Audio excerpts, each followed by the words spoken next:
Look, the Lane Kiffin latest, Hank from Memphis hit me up. He said, why haven't we heard anything from you about the Ole Miss ultimatum they supposedly gave to Lane Kiffin? Well, because he's not the only one in that position. That's the reason I haven't spoken about that. And what he's talking about, what Hank's referring to there is widely held belief that Ole Miss is going to demand an answer from Lane Kiffin before the Egg Bowl next week about his future. For what it's worth, I believe that's accurate.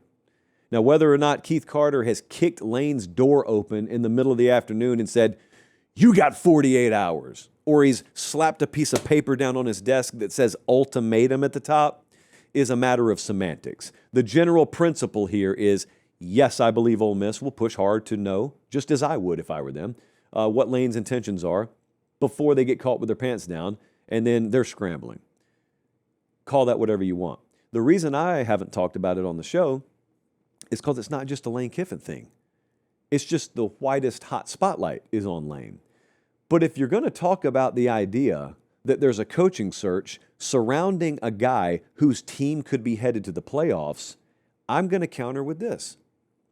Why are you not asking that about Brent Key? Why are you not asking that about Clark Lee? Why are you not asking that about John Summerall? Are all those guys not in a position where their team may make the playoffs?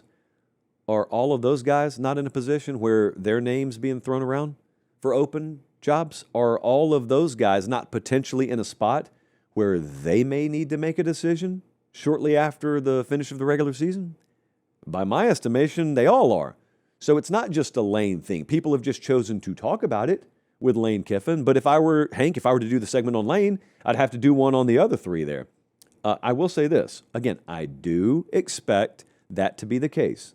I do expect, if it hasn't happened already, again, semantics here, I do expect Keith Carter and the administration there at Ole Miss to push and demand something from Lane Kiffin. Now, we'll get back to the video 1 second. Do me one quick favor, look down. Make sure you're subscribed. Most of you are. If you're not, please do so. It's the way we keep the channel free, we keep the videos coming, and we get to do college football year-round as God intended. All right, as promised, back to the video. Whether Kiffin gives them what they want in the form of an answer is up to him, and then it's up to them what their contingency plans are if he doesn't give them one. But man, just consider the landscape next week. It's Thursday night right now. Consider the landscape next week. It's Thanksgiving week. It's rivalry week. It's the last week of the regular season.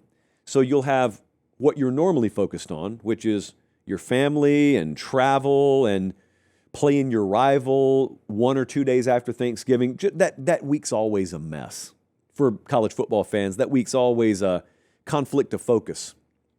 It's a good name for a tour next year. But then, on top of all that, just heap on pound after pound of Ole Miss speculation. And then if Lane stays, that's a huge deal for Ole Miss. And then Florida and or LSU have to go with Plan B. Or maybe he takes one of those jobs, at which point we're finding out what Ole Miss is going to do, and we're finding out what the school that didn't get Lane is going to do. That could have a ripple effect with maybe Missouri, because Drink is up for a lot of these jobs. John Summerall at Tulane may be going to a conference title game that week, which is added drama, because that's not something Drink or Lane or any of the other guys are really dealing with right now. What's he going to do? How does that affect the Auburn search? Penn State feels like it's on the moon because a lot of these candidates aren't involved there, but maybe Coach Chesney there, James Madison is. And then we've got Arkansas, and I got no clue what Arkansas is going to do, nor do they right now. They've interviewed half the country. I think I've been interviewed for the Arkansas job twice. I say that sarcastically, but like I really do hope Arkansas gets it figured out. All that's going to be happening next week/weekend. That Sunday could be insane. And really, if you think about it, some of these teams play on Friday, so it won't even have to wait until then. It could be in motion on Saturday. You could have breaking news on threes, Pete Nakos. Could be breaking news on Saturday as games are going on. If it sounds unprecedented, it's because it is. December 5th, Buckhead Theater, Atlanta, Georgia, the night before the SEC championship game. We'll have a live event there. It's not a show like you're seeing me do right now.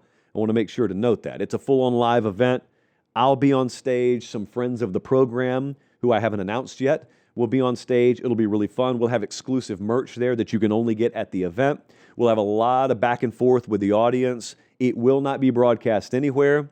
What happens at the live event stays at the live event.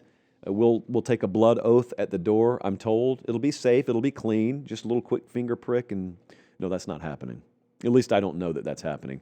But, trust tree there at the Buckhead Theater. So those tickets are on sale right now. PateStateMaterial.com. You'll see it. You'll see the live show tab as soon as you go there. Looking forward to that.